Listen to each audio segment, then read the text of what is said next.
বিশ্বের ১১ নম্বর test batter হিসেবে শততম ম্যাচে সেঞ্চুরির রেকর্ড গড়েছেন মুশফিকুর রহিম। লিটন দাসও তুলে নিয়েছেন দুর্দান্ত এক সেঞ্চুরি। তাতে মিরপুর টেস্টের দ্বিতীয় দিন শেষে শক্ত অবস্থানে বাংলাদেশ।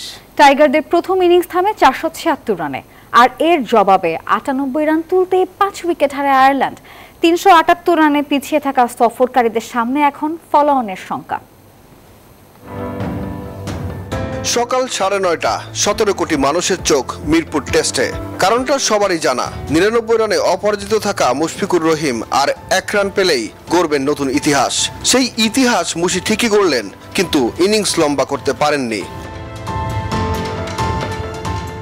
দ্বিতীয় ওভারে সেঞ্চুরি হাঁকিয়ে উদযাপন করে মুশি যখন মাঠ ছাড়েন, তার নামের পাশে রান তখন ১০৬।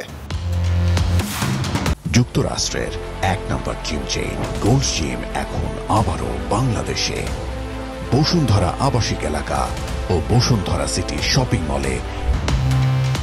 এরপর লিটন দাসের দারুণ ব্যাটিংয়ে মুগ্ধতা ছড়ায় মিরপুরে। দলের রান যখন ৪৩৩, তখন প্যাভিলিয়নের পথ ধরেন ম্যাচের দ্বিতীয় সেঞ্চুরিয়ান লিটন দাস।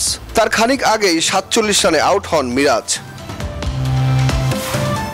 পরের ব্যাটাররা সেভাবে মেলে ধরতে পারেননি নিজেদের। তাইজুল ৪, মুরাদ ১১ আর খালেদ আহমেদ আউট হন ৮ রানে।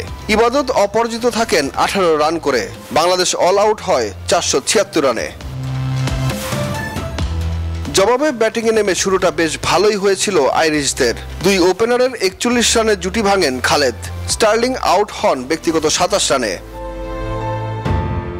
এরপর আইরিশদের কোনো ব্যাটারি ধরতে পারেননি দলের হাল। ফলে ৫ উইকেট হারিয়ে ৯৮ রান তুলতেই দিনের খেলা শেষের ঘোষণা দেন আম্পায়াররা। ৩৭৮ রানে পিছিয়ে থেকে মাঠ ছাড়ে সফরকারীরা।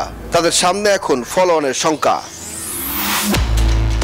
মুরাদ ২টি আর ১টি করে উইকেট তুলে নেন তাইজুল ইসলাম, খালেদ আহমেদ ও মেহেদী হাসান মিরাজ। সুখন সরকার, নিউজ 24, ঢাকা।